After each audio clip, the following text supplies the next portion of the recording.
The bigger the government, the smaller the citizen.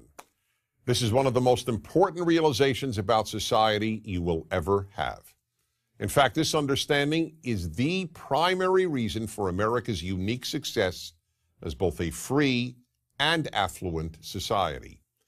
Everything gets smaller as the government gets bigger.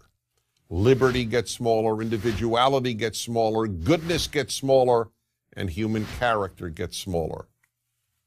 This is not a political point on behalf of a political party. It is simply an observable fact, and it's just common sense. Now, no one denies that government can and must do certain things. There's plenty for government to do. It's the government that must protect us from foreign attacks. That's why we have armed forces. It's the government that must protect us from criminals within our country. That's why we have police. Likewise, fire departments and courts are obviously necessary government institutions.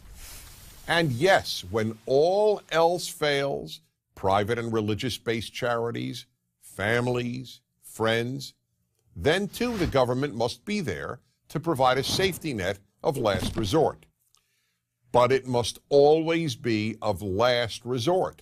When government is the first resort, the first place citizens look when they have a problem, bad things happen. As government grows, almost everything else begins to disappear. The first thing that goes when government gets bigger than it needs to be is goodness. Yes, goodness. As the state gets bigger, people simply do less good for their fellow citizens. After all, why help others when the government will do it for you? This is the reason that, as noted by the international nonprofit organization Charities Aid Foundation, and shown in study after study, Americans give more charity and volunteer more time to help others than do Europeans, not to mention just about everybody else in the world.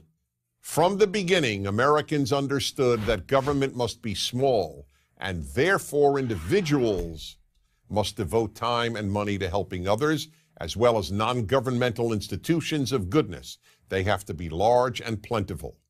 Europeans, on the other hand, with their philosophy of big government, came to rely on the state to help their fellow citizens and even their own family members. The second thing that diminishes as the government grows is the character of many of its citizens. Just as taking care of others is a sign of moral character, so is taking care of oneself. Relying on others to take care of you when you are capable of taking care of yourself is just plain selfish and the very definition of irresponsible. And it gets worse. The more people come to rely on the state to take care of them, the more they begin to develop a sense of entitlement. A sense of entitlement is the belief that you do not owe others, but that others, in this case the state and your fellow citizens whose money supports the state, owe you. A sense of entitlement creates two other bad character traits: ingratitude and resentment. The more people expect to be given, the less grateful they will be for what they are given. And they get resentful when any of those entitlements are taken away. The third thing that bigger government diminishes is liberty. This should be obvious. The more government, the more rules, the less liberty. In much of Europe, for example, governments tell store owners how many hours they can keep their own stores open. That's right. In France and Germany, for example, you can't keep your own store open past a certain hour. And you can't open your store before a certain hour. And in the United States, the Federal Register was 2,620 pages long in 1936. By 2012, it contained 78,961 pages of rules and regulations. There are, however, some things big government always does increase: corruption, fraud, and theft. How could it not? Unless you think people are angels and that political power attracts angels, you know that a lot of people with almost unlimited power and with access to almost unlimited sums of money will abuse those powers. So for all these reasons, small government was the vision of the people who founded the United States of America.